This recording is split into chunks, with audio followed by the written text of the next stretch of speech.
Hello, students. I'm going to read The Best Nest. Mr. Bird was happy. He was so happy he had to sing. This was Mr. Bird's song. I love my house, I love my nest. In all the world, my nest is the best. Then Mrs. Bird came out of the house. It's not the best nest, she said. I'm tired of this old place, said Mrs. Bird. I hate it. Let's look for a new place right now.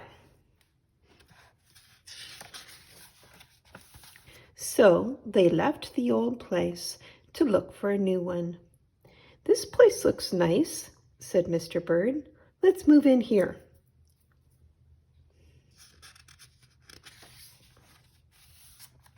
But somebody else had already moved in.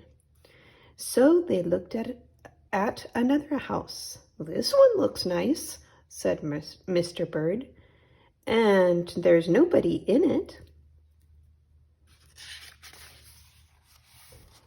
You're wrong, said Mrs. Bird. This house belongs to a foot.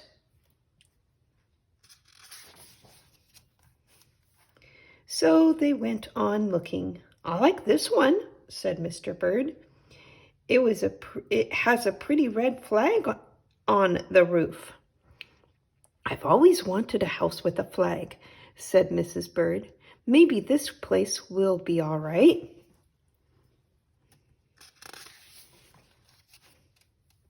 But it was not all right. I guess I made a mistake, said Mr. Bird. You make too many mistakes, said Mrs. Bird. I'm going to pick the next house. And here it is, right here. They flew in and they looked around.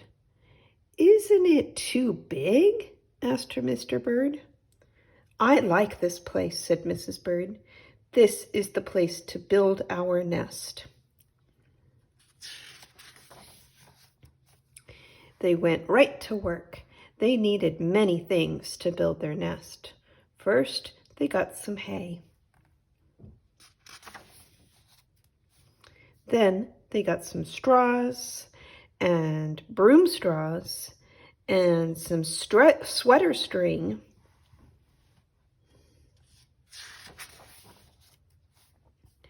and some stocking string and mattress stuffing.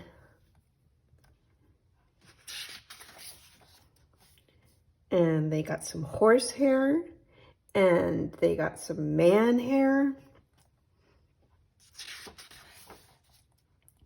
Soon they had all the hay, all the straw, all the string, all the stuffing, all the horsehair, all the man hair they could carry.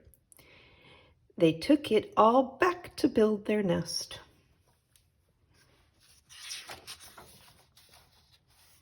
Mr. and Mrs. Bird worked very hard. It took them the rest of the morning to finish their nest. This nest is really the best nest. The best, said Mrs. Bird. I want to stay here forever. Mr. Bird was very happy too. He flew to the top of his house. He sang his song again. I love our house, I love our nest. In all the world, our nest is the best. He was too busy singing. He didn't even see Mr. Parker coming.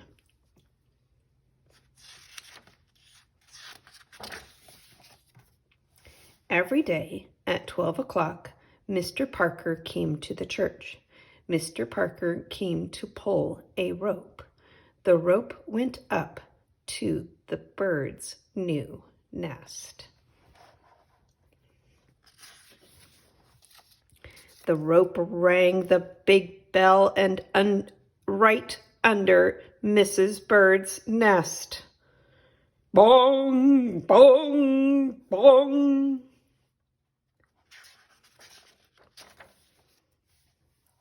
Mrs. Bird got out of there as fast as she could fly. Bong, bong, bong, bong, bong, bong.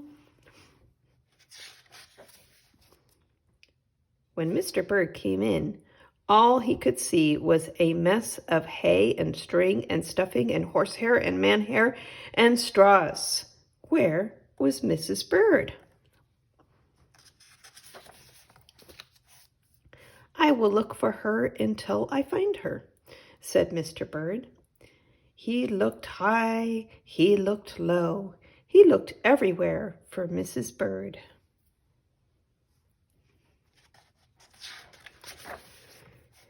He looked down into a chimney, but Mrs. Bird wasn't there. He looked down into a water barrel, but Mrs. Bird wasn't there. Then he saw a big fat cat. There was a big fat smile on the fat cat's face. There were some pretty brown feathers near the fat cat's mouth. Mr. Bird began to cry. "Oh dear," he cried, "this fat cat has eaten Mrs. Bird." Mr. Bird flew off. "I'll never see Mrs. Bird again," he cried. It was getting dark, and it began to rain. It rained harder and harder. Mr. Bird could not see where he was going. Crash! Mr. Bird bumped into something.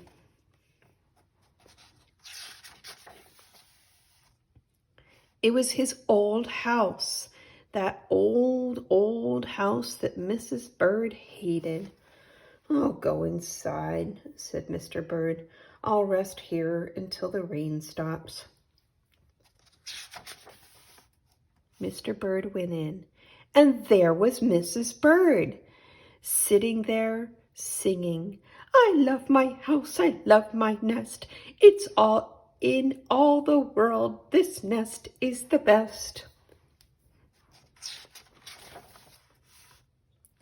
"You here?"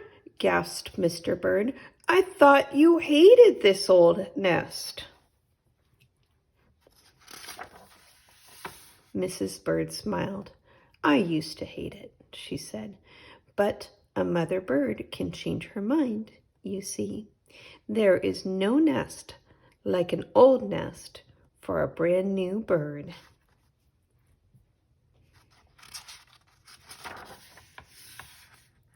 And when the egg popped open, the bird thought so too. The new bird did.